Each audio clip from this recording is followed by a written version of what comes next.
দশম শ্রেণীর শিক্ষার্থী বন্ধুরা, আজকে ঋণাশ্রীর ইতিহাস কক্ষে তোমাদের সবাইকে স্বাগত।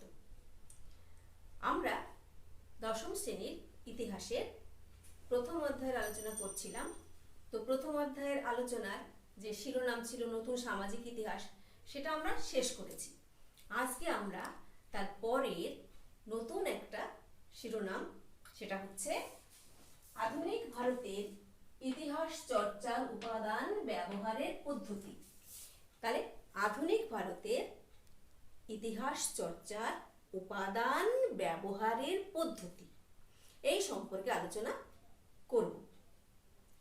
তো আধুনিক ভারতের ইতিহাস চর্চার উপাদান ব্যবহারের পদ্ধতি, এই আলোচনার ক্ষেত্রে প্রথমেই আমাদের যেটা দেখে নিতে হবে সেটা হচ্ছে যে ভারতবর্ষের ইতিহাসকে তো আমরা তিন ভাগে ভাগ করেছি: প্রাচীন, মধ্য, আধুনিক। তো প্রাচীন যুগের ইতিহাসের উপাদানের ক্ষেত্রে আমাদের খুব সমস্যায় পড়তে হয়। সেখানে কোনো উপাদান নেই বললেই চলে, বিভিন্ন তথ্য থেকে ঐতিহাসিককে উপাদান সংগ্রহ করতে হয়। কিন্তু মধ্যযুগের ইতিহাসের উপাদান এবং আধুনিক যুগের ইতিহাসের উপাদান, সেখানে কিন্তু এই সমস্যায় পড়তে হয় না। সেখানে উপাদানের প্রাচুর্যতা অনেক বেশি, মানে এত বেশি উপাদান সেখানে যে ঐতিহাসিককে তথ্য সংগ্রহের ক্ষেত্রে কোনো সমস্যায় পড়তে হয় না, বরং বেশি তথ্যের জন্যে সমস্যায় পড়তে হয়। তো এই উপাদানগুলিকে, এই আধুনিক ভারতের ইতিহাসের উপাদানগুলিকে আমরা চারটি ভাগে ভাগ করে নিয়েছি আলোচনার সুবিধের জন্য। সেই চারটি ভাগ কি কি দেখো।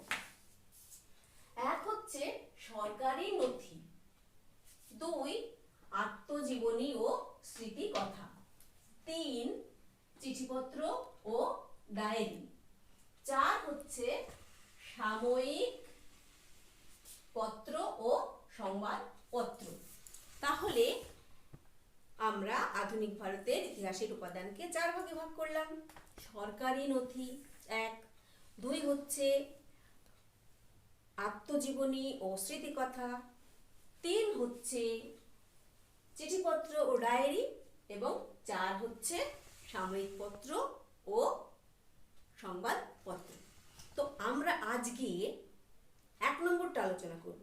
এক নম্বর মানে সরকারি নথি। এই সরকারি নথি, আমি এখানে তীর দিয়েছি দেখো, এই সরকারি নথি, এই সরকারি নথিটা আমরা আজকে আলোচনা করব। তাহলে সরকারি নথি, নথি মানে কি?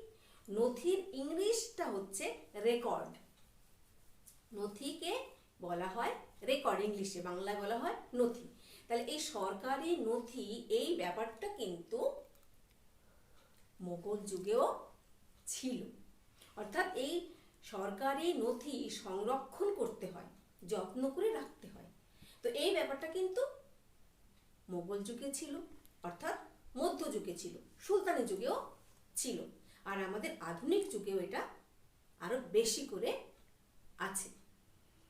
বঙ্কিমচন্দ্র বলেছেন যে ইংরেজরা পাখি মারতে গেলেও ইতিহাস রচনা হয়। অর্থাৎ এই কথার দ্বারা বঙ্কিমচন্দ্র বুঝিয়েছেন যে এই কোনো বিষয় সম্পর্কে একটা তথ্য রাখা কতটা গুরুত্বপূর্ণ, কতটা দরকারি। এই তথ্য যত্ন করে রাখার জন্য কি করা হতো? প্রথমে সেইগুলোকে নকল করা হতো। নকল করে করে সেটাকে বাঁধাই করে যত্ন করে গুছিয়ে রাখা হতো। পরে সেগুলিকে ছাপানো হতো। ছাপিয়ে বই আকারে আলাদা আলাদা বিষয়ের তথ্য বা নথিগুলিকে আলাদা আলাদাভাবে সব সুন্দর করে সাজিয়ে রাখা হতো, যাতে করে যখন যেটা প্রয়োজন তখন সেটা কাজে লাগানো যায়। তো এইগুলোকে যে জায়গাতে বা যে গৃহে বা যে ঘরে যত্ন করে রাখা হয়, তার জন্যে একটা দপ্তর তৈরি করা হলো, একটা সরকারি দপ্তর তৈরি করা হলো। সেটাকে বলা হয় মহাফেজখানা। তাহলে বোঝা গেল যে এই সরকারি নথিপত্র যত্ন করে গুছিয়ে যেখানে রাখা হয় সেটাকে বলা হচ্ছে মহাফিজখানা, আর ওই সংক্রান্ত যে অফিস তাকে বলা হয় সরকারি দপ্তর। একটা নতুন সরকারি দপ্তর হলো সরকারের এই তথ্য, এই নথি, এই রেকর্ড যত্ন করে গুছিয়ে রাখার জন্য। সেই রকম আমাদের ভারতবর্ষে দিল্লিতে জাতীয় মহাফিজখানা আছে, অর্থাৎ কেন্দ্রীয় মহাফিজখানা আছে। একইভাবে ভারতবর্ষের প্রত্যেকটা রাজ্যে মহাফিজখানা রয়েছে। আবার প্রত্যেকটা রাজ্যের যে জেলা রয়েছে, সেই জেলার যে অফিস রয়েছে, সেখানেও কিন্তু এই তথ্য সংরক্ষণ করার কেন্দ্র রয়েছে। সংরক্ষণ করে সংগ্রহ করার সেই কেন্দ্রটাও রয়েছে। আবার প্রশাসনের যে নিম্ন স্তর, সেখানেও কিন্তু এই তথ্য, এই নথি, এই রেকর্ড যত্ন করে রাখার জন্য রুম রয়েছে, রেকর্ড রুম রয়েছে। কেমন? তাহলে এই তথ্য, সরকারি তথ্য, এই সরকারি তথ্যগুলোকে আবার 4টে ভাগে ভাগ করা হয়েছে। ওই যে বললাম আলাদা আলাদা করে গুছিয়ে রাখা হয়, তার জন্যে 4টে ভাগে ভাগ করা হয়েছে। কি কি দেখো এখানে লিখেছি আমি। সরকারি প্রতিবেদন ও বিবরণ, 1 নম্বরে হচ্ছে সরকারি প্রতিবেদন ও বিবরণ। 2 নম্বরে বেসরকারি চিঠিপত্র, ডায়েরি ও কাগজপত্র। 3-এ মানে আমি এখানে ক খ গ করে লিখেছি, ক ইউরোপীয় বাণিজ্য কুঠির কাগজপত্র এবং গোয়েন্দা ও পুলিশ রিপোর্ট। রিপোর্টের বাংলা হচ্ছে প্রতিবেদন। তো আমরা এক এক করে পরপর আলোচনা করি। কেমন? দেখো আগেই বললাম যে মোগল যুগেও আমাদের তথ্য সংগ্রহের ব্যবস্থা ছিল, কিন্তু তখন একরকম ব্যবস্থা ছিল, ব্রিটিশ আমলে আরেক রকম ব্যবস্থা। ইস্ট ইন্ডিয়া কোম্পানি যখন থেকে ভারত শাসনের দায়িত্ব নিল, তারাও কিন্তু এই তথ্য বা নথিগুলিকে সংগ্রহ করে রাখার জন্য মহাফিজখানা তৈরি করল। তো এই সংক্রান্ত কাজটা করার জন্য কোম্পানির বোর্ড অফ কন্ট্রোল, কোম্পানির সভাপতি, তিনি 1791 খ্রিস্টাব্দে 1791 খ্রিস্টাব্দে কোম্পানির সভাপতি তিনি একটা নির্দেশনামা জারি করলেন। সেখানে সেই নির্দেশনামায় বললেন বাণিজ্যিক, সামরিক, রাজনৈতিক এই সংক্রান্ত যে সমস্ত বিবরণ, সেই বিবরণগুলো এবং সেই বিবরণগুলোর সম্পর্কে সরকারি যে সিদ্ধান্ত, তাহলে এই বিবরণ সম্পর্কে সরকারের সিদ্ধান্ত সম্বলিত যে কাগজপত্র, সেইগুলোকে সংরক্ষণ করতে হবে, সেই নির্দেশ দেওয়া হলো। বোঝা গেল? তাহলে এই যে কাগজপত্রগুলো কোথায় রাখা হবে? লন্ডনে। যখন কোম্পানির শাসন ভারতবর্ষে শুরু হয়েছে, তারপর থেকে 1857 যে সিপাহী বিদ্রোহ হলো, তারপরে 1858-তে ভারতের দায়িত্ব নিলেন ইংল্যান্ডের মহারানী ভিক্টোরিয়া। তাহলে ভারতে কোম্পানির শাসন শুরু থেকে মহারানীর শাসন শুরু হওয়া পর্যন্ত সময়ের যে নথি, যে তথ্য, সেইগুলো সংরক্ষণ করা হয়েছে, রয়েছে লন্ডনের ইন্ডিয়া অফিস লাইব্রেরিতে। আর তারপরের থেকে, অর্থাৎ মহারানী শাসনের দায়িত্ব নেবার পর থেকে, তাহলে কত হয়? 1858 হয়। তাহলে 1858 পরের থেকে যে নথি, যে তথ্য, সেই সমস্তগুলো সংরক্ষণ করা হয়েছে, সেটাও লন্ডনে, মানে ইংল্যান্ডে, লন্ডনের ভারত সচিব যে দপ্তর, সেই দপ্তরের অফিসে। তো এই তথ্যগুলোতে কি আছে সেগুলো আমরা একটু দেখে নিই। এই যে সরকারি নথি বা সরকারি বিবরণ বা সরকারি তথ্য তাতে কি আছে, এই বিবরণগুলো যে আধিকারিকেরা পেশ করতেন, এই বিবরণগুলো যে আধিকারিকেরা পেশ করতেন, সেই আধিকারিকেরা কি করতেন, যে এই সম্পর্কিত যে বিবরণ, সেই বিবরণ তারা যত্ন করে গুছিয়ে রাখতেন। সেই রকম দুটো উদাহরণ এখানে আমরা দেব। মেকলে লর্ড উইলিয়াম বেন্টিংকের একজন সচিব ছিলেন, আইন সচিব, টমাস ব্যারিংটন মেকলে। তিনি একটি বিবরণ দিয়েছিলেন কি সম্পর্কে, ওই বেন্টিংকের সময় ভারতবর্ষে প্রাচ্য শিক্ষা চালু হবে না পাশ্চাত্য শিক্ষা চালু হবে, তাই নিয়ে একটা দ্বন্দ্ব হয়েছিল। প্রাচ্য পাশ্চাত্য দ্বন্দ্ব যেটাকে বলা হচ্ছে, পরে তোমরা পড়বে, সেটা বড় করে পড়তে হবে, এখানে জাস্ট ছুঁয়ে যাওয়া উদাহরণের জন্য। তো সেই দ্বন্দ্বে ওই মেকলে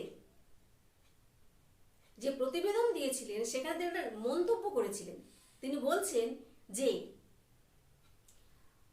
প্রাচ্য শিক্ষা পাশ্চাত্য শিক্ষা অপেক্ষা নিম্নমানের, অর্থাৎ ভারতীয় শিক্ষা, ভারতের যে প্রাচ্য শিক্ষা, সেই প্রাচ্য শিক্ষা মানে সংস্কৃত শিক্ষা, আমাদের যে প্রাচীন যে শিক্ষা, সেই শিক্ষা ব্যবস্থা তুলনামূলকভাবে ইংল্যান্ডের যে পাশ্চাত্য ভাষার শিক্ষা, পাশ্চাত্য জ্ঞান বিজ্ঞান, তার থেকে অনেক নিচু মানের, অনেক নিকৃষ্ট মানের, এইরকম একটা প্রতিবেদন কিন্তু তিনি দিয়েছিলেন।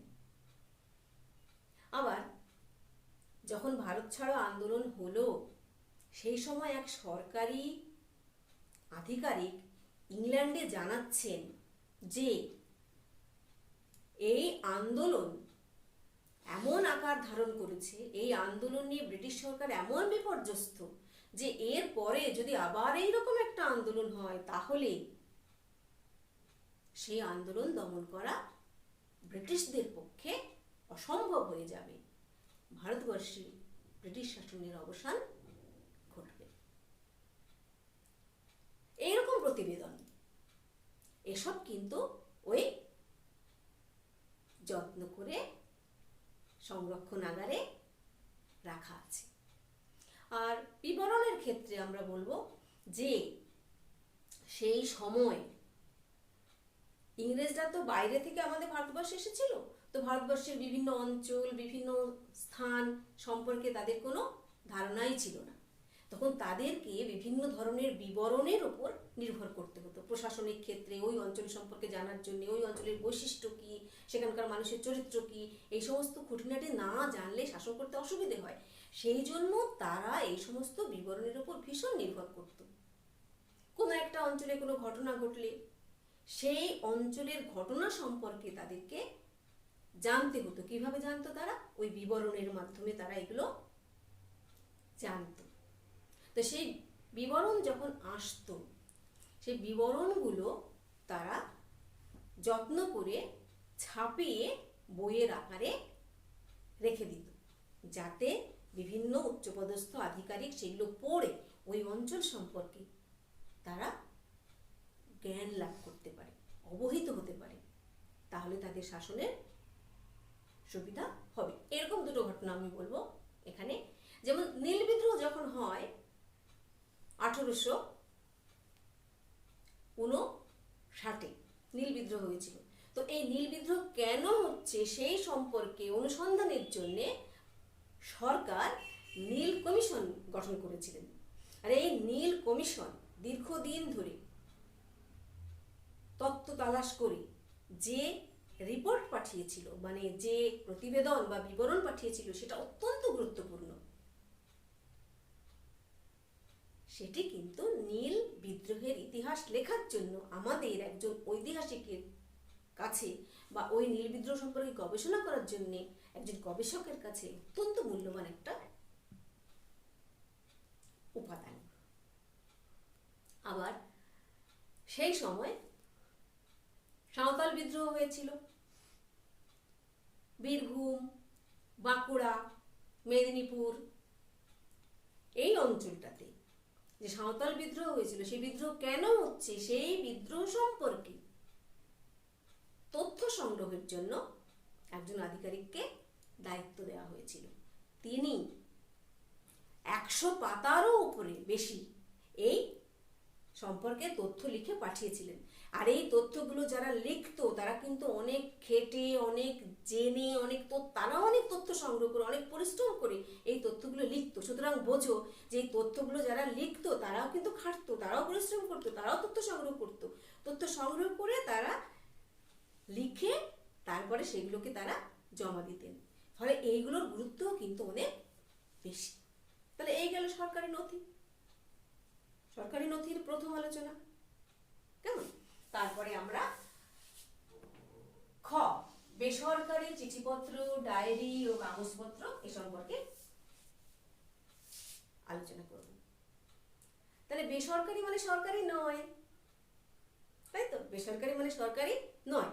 তো ব্রিটিশ ইস্ট ইন্ডিয়া কোম্পানি যখন আমাদের দেশে ব্যবসা করতে আসে, তখন বিভিন্ন পরিবারের সাথে রাজনৈতিক, বাণিজ্যিক, সামরিক প্রয়োজনে তাদের অনেক আদান প্রদান হতো, মানে দেওয়া নেওয়া হতো। সেটা চিঠিপত্র হতে পারে, কাগজপত্র হতে পারে।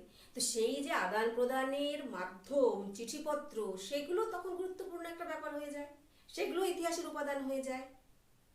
তো এই ইতিহাসের উপাদান সেগুলোও কিন্তু যত্ন করে রাখা থাকে, সেগুলো যত্ন করে রাখা থাকে। কত জমিদার থাকতে পারে, তালুকদার থাকতে পারে, অনেক ধনী ব্যক্তি থাকতে পারে। সেই সমস্ত জমিদার, তালুকদার, ধনী ব্যক্তি যাদের সাথে কোম্পানির বিভিন্ন আধিকারিকদের, লোকেদের ব্যক্তিগত সম্পর্ক ছিল, তাদের মধ্যে জানাশোনা ছিল, ফলে তাদের লেখা ব্যক্তিগত ডায়েরি বা জীবনলিপি, দিনলিপি, ব্যক্তিগত ডায়েরি বা দিনলিপি, ব্যক্তিগত চিঠিপত্র, এগুলোও কিন্তু এই ইতিহাসের অত্যন্ত মূল্যবান উপাদান, যেগুলো ব্যবহার করার ক্ষেত্রে আমাদের ইতিহাস রচনা করতে সুবিধা হয়। কেমন? তারপরে গ, ইউরোপীয় বাণিজ্য কুঠির কাগজপত্র। গ হচ্ছে ইউরোপীয় বাণিজ্য কুঠির কাগজপত্র। তো ইউরোপীয় বলতে আমরা কি বুঝবো সেটা একটু ব্যাখ্যা করো দি। ইউরোপীয় বলতে আমরা বুঝি ইউরোপের লোক। তাহলে ইউরোপ কি? ইউরোপ তো একটা মহাদেশ। ইউরোপ একটা মহাদেশ। এই প্রসঙ্গে বলি, ইউরোপ হচ্ছে পৃথিবীর মধ্যে সব থেকে ছোট মহাদেশ। সেই মহাদেশের যে দেশগুলি, সেই দেশগুলির লোকেদের আমরা একসঙ্গে বলতে পারি ইউরোপীয়। আমরা ইংল্যান্ডের লোক না বলে, ফরাসি না বলে, জার্মানি না বলে, ডেনমার্ক না বলে, ওলন্দাজ না বলে একসঙ্গে ইউরোপীয় বলবো, মানে ইউরোপ মহাদেশের লোক তারা। তো ভারতবর্ষে তো শুধু ইংরেজরা ব্যবসা করতে আসেনি, ভারতবর্ষে তো শুধু ফরাসিরা ব্যবসা করতে আসেনি, ভারতবর্ষে ওলন্দাজরা এসেছে, যাদেরকে ডাচ বলা হয়। ভারতবর্ষে ডেনমার্করা এসেছে, মানে ডেনমার্কের লোকেরা এসেছে, জার্মানির লোকেরা এসেছে, ইতালীয়রা এসেছে, পর্তুগিজরা এসেছে। এরা সবাই ভারতবর্ষে ব্যবসা করতে এসেছে, বিভিন্ন জায়গায় বাণিজ্য কুঠি নির্মাণ করেছে। সেই সমস্ত বাণিজ্য কুঠিতে তাদের যে চিঠিপত্র, তাদের যে দলিল দস্তাবেজ, তাদের যে কাগজপত্র, সেগুলোও তো তথ্য, সেগুলোও তো ইতিহাসের উপাদান। তাহলে সেইগুলো ইতিহাসের উপাদানের ক্ষেত্রে গুরুত্বপূর্ণ স্থানের মর্যাদা পেয়েছে।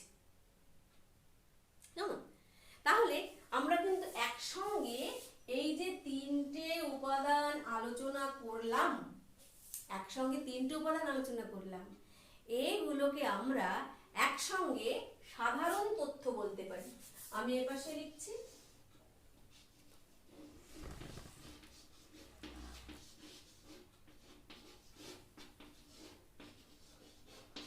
সাধারণ তথ্য। তাহলে সরকারি প্রতিবেদন ও বিবরণ, বেসরকারি চিঠিপত্র, ডায়েরি ও কাগজপত্র, ইউরোপীয় বাণিজ্য কুঠির কাগজপত্র, এই সবগুলোকে একসঙ্গে কি বলতে পারি? সাধারণ তথ্য। তাহলে বাকি রইল আর একটা, সেটা হচ্ছে সব থেকে গুরুত্বপূর্ণ যে তথ্য, সব থেকে গুরুত্বপূর্ণ যে তথ্য, সেটা হচ্ছে ঘ, গোয়েন্দা ও পুলিশ রিপোর্ট। গোয়েন্দা ও পুলিশ রিপোর্ট। সব দেশে কিন্তু গোয়েন্দা বিভাগ থাকে। এই গোয়েন্দা কথার আরেকটা অর্থ হচ্ছে গুপ্তচর। গুপ্তচর, এই গুপ্তচর ব্যবস্থাটা কিন্তু প্রাচীনকাল থেকেই আছে। পৃথিবীর প্রত্যেকটা দেশে গুপ্তচর ব্যবস্থা অত্যন্ত শক্তিশালী যদি হয়, তাহলে সেই দেশটাও শক্তিশালী। কেমন? তো ব্রিটিশ আমলে, ইস্ট ইন্ডিয়া কোম্পানির আমলে এই গুপ্তচর ব্যবস্থা বা পুলিশ ব্যবস্থা এত কঠোর ছিল, এত শক্তিশালী ছিল, যার জন্যে ইংরেজরা ভারতবর্ষে এত দিন শাসন করতে পেরেছিল। যাই হোক, তো দেখো, গোয়েন্দা ও পুলিশ রিপোর্ট। তা গোয়েন্দা ও গিরি কাদের উপর করতে হয়? পুলিশকে রিপোর্ট কাদের উপর দিতে হয়? একটা দেশ যখন বাইরের দেশের দ্বারা শাসিত হয়, একটা দেশ যখন ঔপনিবেশিক ভাবে উপনিবেশ হয়ে যায়, তখন যারা উপনিবেশ তৈরি করে তাদের এই গোয়েন্দা বিভাগ বা গুপ্তচর বিভাগ খুব শক্তিশালী হতে হয়, পুলিশকে খুব শক্তিশালী হতে হয়, নাহলে তারা সেই দেশ কখনো ভালো করে শাসন করতে পারে না, দীর্ঘস্থায়ীও তাদের শাসন হতে পারে না, যেটা ব্রিটিশদের আমলে হয়েছিল। তাহলে এই গোয়েন্দা আর পুলিশ এরা রিপোর্ট দিত কাদের সম্পর্কে? ভারতবর্ষের রাজনৈতিক নেতা ও স্বাধীনতা সংগ্রামী, সশস্ত্র বিপ্লবী, এদের উপর সরকারের কড়া নজর ছিল। এদের সম্পর্কে প্রতি মুহূর্তে নিয়মিত রিপোর্ট পেশ করতে হতো। কাদের? গোয়েন্দাদের, পুলিশদের। তাহলে সেই রকম কয়েকটা রিপোর্টের নাম বলতে পারি। নিক্সন রিপোর্ট, জেমস ক্যাম্পবেল কার রিপোর্ট, ডেনহ্যাম রিপোর্ট, সিটিজেন কমিটির রিপোর্ট। অত্যন্ত গুরুত্বপূর্ণ রিপোর্ট এইগুলো। তো এই রিপোর্ট কি লেখা থাকতো? সেই রিপোর্টে ভারতের স্বাধীনতা সংগ্রামীরা কি কাজ করছেন, কোথায় যাচ্ছেন, তাদের কি এই সম্পর্কিত লেখাতে ভরা থাকতো এই রিপোর্টগুলো। এবং বললাম যে নিয়মিত এগুলো পেশ করতে হতো সব সময়। সেই রকম এই একটা গোয়েন্দা রিপোর্টে যখন 1905 সালে লর্ড কার্জন বঙ্গভঙ্গের সিদ্ধান্ত নিলেন, তো তার তো একটা প্রস্তুতি থাকে। তো সেই প্রস্তুতি পর্বে চট্টগ্রামের পুলিশ কমিশনার ওল্ডহ্যাম, তিনি এই বঙ্গভঙ্গের সমর্থনে লর্ড কার্জনকে লিখলেন যে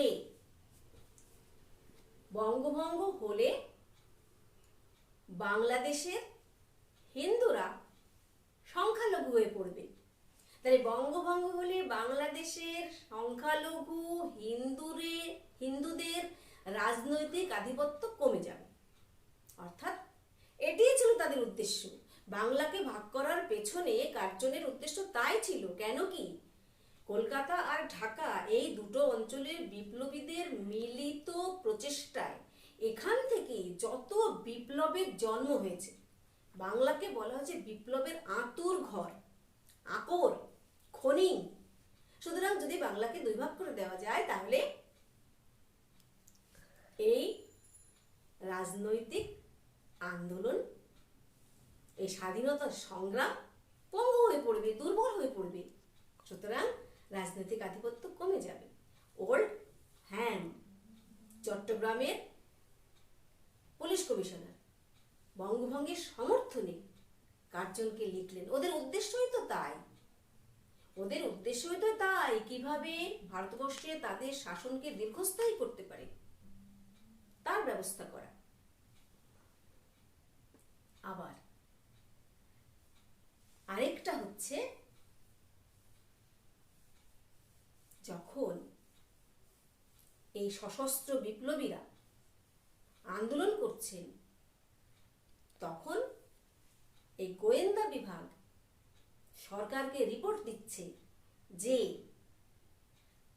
ভারতের, বিশেষ করে বাংলাদেশের এই সশস্ত্র বিপ্লবী বা স্বাধীনতা সংগ্রামী, তাদের উদ্দেশ্য বা লক্ষ্য হচ্ছে বড় বড় উচ্চপদস্থ ব্রিটিশ রাজকর্মচারীদের হত্যা করে দেশের মধ্যে একটা রাজনৈতিক অস্থিরতা সৃষ্টি করা, একটা নৈরাজ্য সৃষ্টি করা, একটা চরম বিশৃঙ্খলা সৃষ্টি করা, যাতে করে খুব তাড়াতাড়ি ইংরেজরা ভয় পেয়ে ভারত থেকে পালিয়ে যায়, অর্থাৎ ভারতবর্ষে ব্রিটিশ শাসনের অবসান হয়। তাহলে গোয়েন্দা রিপোর্টে এই সমস্ত কথা ব্রিটিশ সরকারকে জানানো হচ্ছে। তাহলে এই গেল গোয়েন্দা রিপোর্টের ব্যাপার। আমি আর একটা একটুখানি যোগ করব, সেটা হচ্ছে চিঠিপত্র একটা ব্যাপার। সেটা এখানে ভাগ করলাম না, আলোচনা করে দিচ্ছি। চিঠিপত্র, চিঠি, সেটাও কিন্তু এই সরকারি নথির মধ্যে যাচ্ছে। এবং সেই চিঠি লিখছেন কারা? উচ্চপদস্থ সরকারি আধিকারিকরা, তারা চিঠি লিখছেন। একজন অবসরপ্রাপ্ত ব্রিটিশ রাজকর্মচারী, তার নাম হচ্ছে অ্যালান অক্টোভিয়ান হিউম। তো হিউম যখন ছিলেন চাকরিরত, তখন তিনি বিভিন্ন নথিপত্র ঘেঁটে, ও এই প্রসঙ্গে বলে রাখি যে এই যে গোয়েন্দা রিপোর্টগুলো, সেই রিপোর্টগুলো কিন্তু সবাই দেখতে পেত না। সেই গোয়েন্দা রিপোর্টগুলো উচ্চপদস্থ আধিকারিক যারা কোম্পানির বা পরবর্তীকালে ব্রিটিশ সরকারের, তারাই একমাত্র এগুলো দেখতে পেত, তাদের কাছে এগুলো প্রকাশ করা হতো। সুতরাং হিউম যখন চাকরিরত ছিলেন, তখন তিনি এই সমস্ত গোপন রিপোর্টের দেখেছেন, নোটিশগুলো দেখেছেন। তাতে করে তার মনে হয়েছে যে ভারতবর্ষে ব্রিটিশ শাসনের বিরুদ্ধে জনগণের মধ্যে একটা ক্ষোভ, বিক্ষোভ দানা বাঁধছে। সেই ক্ষোভ বিক্ষোভকে যদি প্রশমিত করতে হয়, তাহলে ভারতবর্ষের উচ্চশিক্ষিত লোকেদের নিয়ে একটা রাজনৈতিক দল তৈরি করতে পারলে সেই রাজনৈতিক দলের মাধ্যমে ওই ক্ষোভটাকে প্রশমন করা যায়। সেই কারণে হিউম একটা খোলা চিঠি লিখলেন কলকাতা বিশ্ববিদ্যালয়ের ছাত্রদের উদ্দেশ্যে, একটা খোলা চিঠি লিখলেন। সেই চিঠিতে তিনি বলছেন যে দেশের সামাজিক, রাজনৈতিক, আর্থিক এবং মানসিক উন্নয়নের জন্য, উন্নতির জন্য যুব সমাজের সঙ্গবদ্ধ হওয়া প্রয়োজন। হিউম এই কথাটা বলছেন তো ব্রিটিশ সরকারের স্বার্থে, না হলে ব্রিটিশ সরকারের বিরুদ্ধে যে ক্ষোভ এগিয়ে যাবে, যে ক্ষোভ উদ্বেলিত হবে, আন্দোলিত হবে, সেটা তো ওদের পক্ষে প্রশমন করা বা দমন করা সম্ভব হবে না। সেই জন্য যদি একটা রাজনৈতিক সংগঠন তৈরি হয়, সেই সংগঠনই ওই ক্ষোভটাকে প্রাথমিকভাবে দমন করে দিতে পারবে। তারপর তৈরি হয়েছিল ভারতবর্ষের জাতীয় কংগ্রেস। ভারতবর্ষের জাতীয় কংগ্রেস প্রতিষ্ঠিত হয়েছিল। আর হিউম এই চিঠিটা লিখছেন 1883 সালের 1 মে। 1883 সালের 1 মে হিউম এই চিঠিটা লিখছেন। তার উপরে, তার অনেক পরে, ভারত ছাড়ো আন্দোলনের সময় লিনলিথগো, ভারত সচিব লিনলিথগো, তিনি চার্চিলকে লিখছেন। সেই সময় ব্রিটিশ প্রধানমন্ত্রী উইনস্টন চার্চিল তাকে লিখছেন যে আমি এখন 1857 বিদ্রোহের পর সর্বাপেক্ষা গুরুত্বপূর্ণ একটি বিদ্রোহ দমনে নিমগ্ন আছি। চিঠি। তাহলে এইগুলো হচ্ছে আধুনিক ভারতের ইতিহাস চর্চার উপাদান। তো এই উপাদানগুলো এত উপাদান সবকিছু নিয়ে একজন ঐতিহাসিক বা একজন গবেষককে যখন ইতিহাস লিখতে বসতে হবে, সমস্তগুলোই তিনি পরপর লিখে দেবে, সেটা তো হয় না। তাকে সতর্ক হতে হবে। অর্থাৎ এই যে আলোচনা, এই আলোচনার শেষ উপসংহার বা ইতি হচ্ছে সীমাবদ্ধতা, মূল্যায়ন। সেটা হচ্ছে যে একজন ঐতিহাসিক বা একজন গবেষক যখন তিনি গবেষণা করতে বসবেন বা ইতিহাস লিখতে বসবেন, তখন তাকে এই সমস্ত তথ্য সম্পর্কে সচেতন হতে হবে। কেন সচেতন হতে হবে?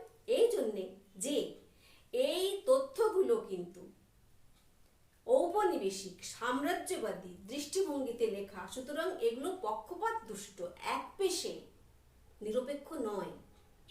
তো একজন ঐতিহাসিককে তো নিরপেক্ষ দৃষ্টিতে ইতিহাস লিখতে হবে। যেগুলো ব্রিটিশদের দৃষ্টিতে ক্রাইম, সেগুলো আমাদের ভারতীয়দের দৃষ্টিতে স্বাধীনতা, দেশাত্মবোধ, জাতীয়তাবোধ। ওরা বলে বিদ্রোহী, আমরা বলি স্বাধীনতা সংগ্রামী। সুতরাং একজন ঐতিহাসিক যখন ইতিহাস লিখবেন, তিনি তো সত্যানুসন্ধানী হবেন। তিনি তো ইতিহাসের মধ্যে সত্যি কথাগুলো লিখবেন।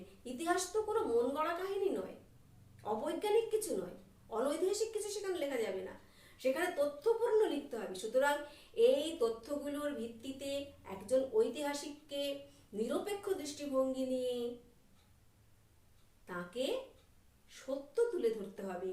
সেই জন্য শুধু এইগুলোর উপরে নির্ভর করলে হবে না, তাকে এর সঙ্গে অন্যান্য তথ্যগুলো মিলিয়ে নিয়ে, যাচাই করে নিয়ে ইতিহাস রচনা করতে হবে। তবেই সেটা একটা নিরপেক্ষ সঠিক ইতিহাস হয়ে উঠবে। তাহলে আমরা আমাদের আলোচনা আজকে এখানেই শেষ করলাম। সবাই যারা দেখছো অবশ্যই সাবস্ক্রাইব করে রাখবে নতুন হলে, আর যারা পুরনো যদি সাবস্ক্রাইব করে থাকো খুব ভালো, লাইক করবে, শেয়ার করবে। কোনো অসুবিধে হলে অবশ্যই কমেন্টস করবে। কেমন?